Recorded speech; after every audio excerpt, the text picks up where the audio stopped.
قوم اللہ کی عبادت کرو، اس کے سوا تمہارا کوئی معبود نہیں، بے شک میں تم پر بڑے دن کے عذاب کا خوف کرتا ہوں۔ اس کی قوم کے سردار بولے بے شک ہم تمہیں کھلی گمراہی میں دیکھتے ہیں۔ پیارے آقا صلی اللہ علیہ وسلم کے پیارے دیوانوں، اس سے ما قبل آیات میں اللہ تبارک و تعالی نے اپنی قدرت اور وحدانیت کے دلائل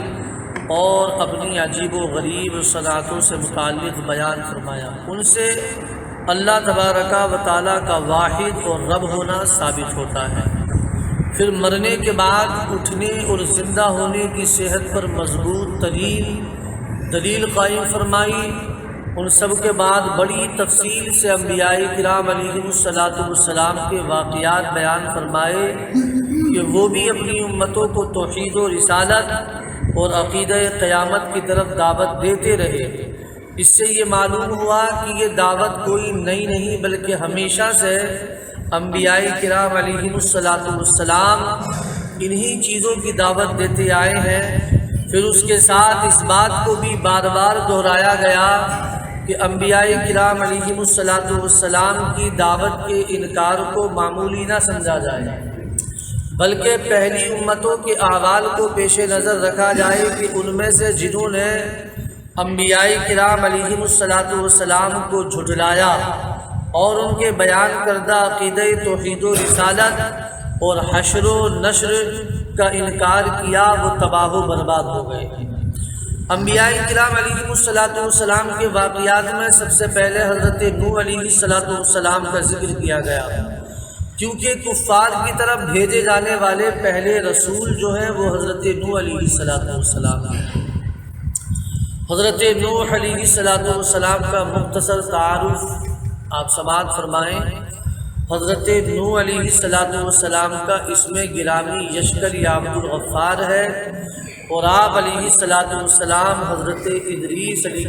السلام کے بڑ پوتے ہیں۔ آپ کا لقب نوح اس لیے ہوا کہ آپ کثرت سے گریہ اور زاری کیا کرتے تھے، بہت رویا کرتے تھے۔ 40 یا 50 سال کی عمر میں نبوت سے سرفراز فرمائے گئے۔ حضرت نوح علیہ السلام نے اپنی قوم کو عبادت الہی کی دعوت دیتے ہوئے فرمایا، اے میری قوم، ایمان قبول کر کے اللہ کی عبادت کرو، کیونکہ اس کے سوا کوئی اور ایسا ہے ہی نہیں کہ جس کی عبادت کی جا سکے، وہی تمہارا معبود ہے، اور جس چیز کا میں تمہیں حکم دے رہا ہوں اس میں اگر تم میری نصیحت قبول نہ کرو گے اور راہ راست پر نہ آؤ گے تو مجھے تم پر بڑے دن یعنی روز قیامت یا روز طوفان کے عذاب کا خوف ہے۔ نبی اکرم صلی اللہ علیہ وآلہ وسلم کی نبوت کی زبردست دلیل، انبیاء کرام علیہ السلام کے ان تذکروں میں سید عالم صلی اللہ علیہ وآلہ وسلم کی نبوت کی زبردست دلیل ہے، کیونکہ حضور پرنور صلی اللہ علیہ وآلہ وسلم امی تھے۔ پھر آپ کا ان واقعات کو تفصیلاً بیان فرمانا، بالخصوص ایسے ملک میں جہاں اہل کتاب کے علماء بکثرت موجود تھے اور سرگرم مخالف بھی تھے، ذرا سی بات پاتے تو بہت شور مچاتے، وہاں حضور اقدس صلی اللہ علیہ وآلہ وسلم کا ان واقعات کو بیان فرمانا اور اہل کتاب کا ساکت و حیران رہ جانا اس بات کی صریح دلیل ہے کہ آپ نبی برحق ہیں، اور پروردگار عالم نے آپ صلی اللہ علیہ وآلہ وسلم پر علوم کے دروازے کھول دیے ہیں۔ آگے رب کعبہ ارشاد فرماتا ہے، قال یا قوم لیس بی ضلالۃ ولکنی رسول من رب العالمین ابلغکم رسالات ربی وانصح لکم واعلم من اللہ ما لا تعلمون اوعجبتم ان جاءکم ذکر من ربکم علی رجل منکم لینذرکم ولتتقوا ولعلکم ترحمون۔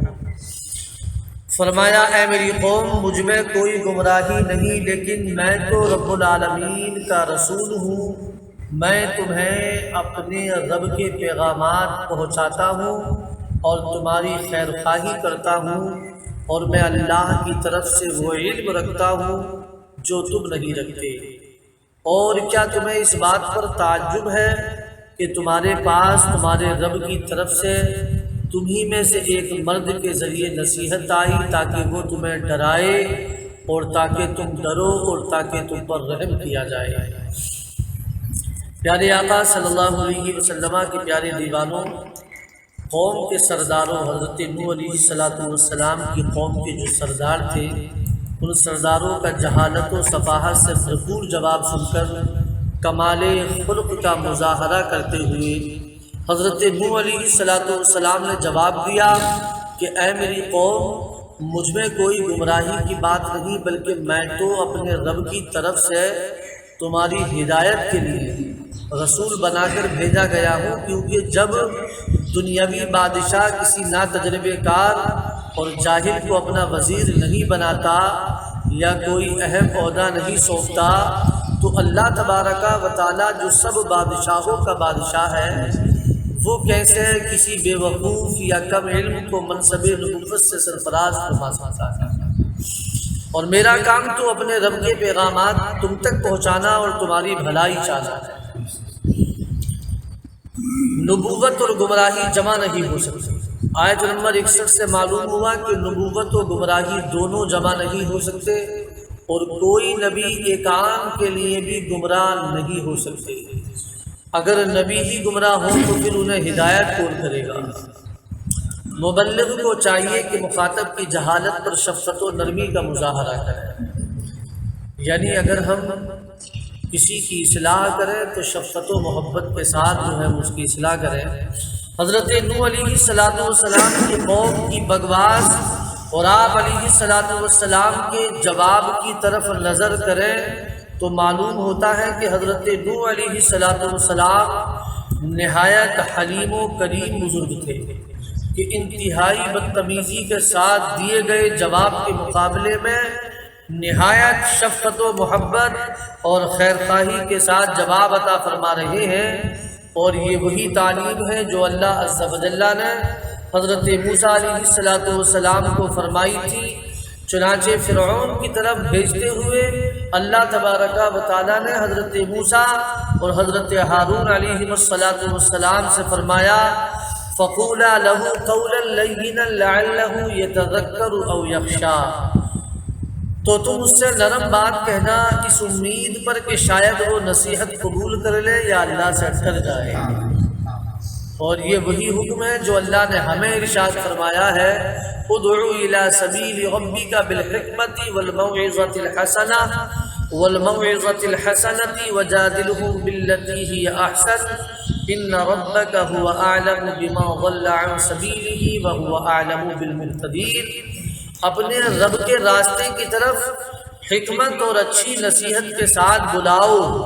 اور ان سے اس طریقے سے بحث کرو جو سب سے اچھا ہو، بے شک تمہارا رب اسے خوب جانتا ہے جو اس کی راہ سے گمراہ ہوا، اور وہ ہدایت پانے والوں کو بھی خوب جانتا ہے۔ تو پیارے پیارے میٹھے میٹھے اسلامی بھائیوں، اس سے مبلغین کو بھی، یعنی جو تبلیغ کرنے والے ہیں، دعوت دینے والے ہیں اور اپنے بھائیوں کو نصیحت کرنے والے ہیں، اچھی بات کی، تو انہیں بھی درس حاصل کرنا چاہیے کہ مخاطب کی جہالت پر بجائے غصہ ہونے کے حتی الامکان نرمی اور شفقت کے ساتھ جواب دیا جائے۔ یعنی جب ہم کسی کی اصلاح کریں گے، ممکن ہے کہ وہ ہماری اصلاح پر بھڑک جائے، غصہ ہو جائے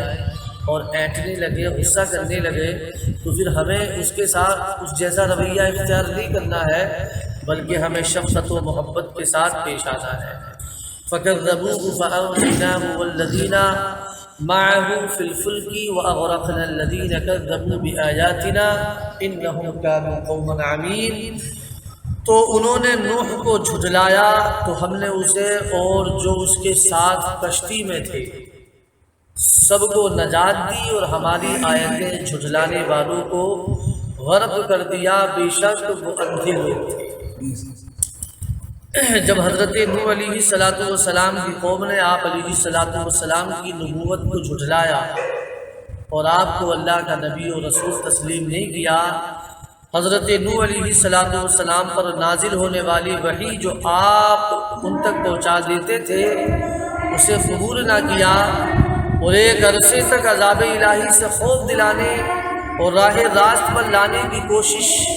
کرنے کے باوجود بھی وہ لوگ اپنی بات پر ڈٹے رہے، یعنی اللہ کے نبی کی بات نہیں مانی، وہ اپنی ہی جہالت پر اپنی ہی باتوں پر ڈٹے رہے، تو ان پر اللہ کا عذاب نازل ہوا۔ جو مومنین حضرت نوح علیہ السلام کے ساتھ کشتی میں سوار تھے، انہیں اللہ نے عذاب سے محفوظ رکھا اور باقی سب کو غرق کر دیا۔ اس سے معلوم ہوا کہ اللہ عز و جل کے دشمنوں پر اس وقت تک دنیاوی عذاب نہیں آتے جب تک وہ پیغمبر کی نافرمانی نہ کرے۔ اللہ فرماتا ہے وَمَا كُنَّا مُعَذِّبِينَ حَتَّى نَبْعَثَ رَسُولًا، اور ہم کسی کو عذاب دینے والے نہیں ہیں جب تک کوئی رسول نہ بھیج دیں۔ حضرت نوح علیہ السلام کی کشتی میں 40 مرد اور 40 عورتیں سوار تھیں، یعنی جس کشتی میں آپ سوار ہوئے تو اس میں 40 مرد اور 40 عورتیں سوار تھیں، مگر آپ علیہ السلام کی اولاد کے سوا کسی کی نسل نہ چلی، اس لیے آپ کو آدم ثانی کہتے ہیں، یعنی آگے جو سلسلہ جاری ہوا ہے انسانوں کا وہ حضرت نوح علیہ السلام کی نسل سے چلا ہے، اس لیے حضرت نوح علیہ السلام کو آدم ثانی کہتے ہیں۔ آیت میں اللہ نے مزید فرمایا بے شک وہ یعنی کفار اندھے لوگ ہیں، یعنی ان کے پاس نبوت کی شان دیکھنے والی آنکھ نہ تھی، ان کے دل اندھے تھے اگرچہ آنکھیں کھلی تھیں، جیسے کہ حضرت عبداللہ بن عباس رضی اللہ تعالی عنہما نے فرمایا کہ ان کے دل اندھے تھے، معرفت کا نور ان کی قسمت میں نہ تھا۔ اس لیے تو اعلیٰ حضرت علی راما نے لکھا ہے کہ اندھے نجدی دیکھ لے قدرت رسول اللہ، سورج الٹے پاؤں پلٹے چاند اشارے سے ہو چار، اندھے نجدی دیکھ لے قدرت رسول اللہ کی۔ تو بعض لوگوں نے کہا کہ جب اندھا ہے تو دیکھ کیسے سکتا ہے؟ اعلیٰ حضرت علی راما نے اندھا کہا تو یہاں اندھے سے مراد یہی ہے کہ ان کی آنکھوں میں نور نہیں ہے، ان کے دل جو ہے بے نور ہو چکے ہیں، ان کی آنکھیں بے نور ہو چکی ہیں۔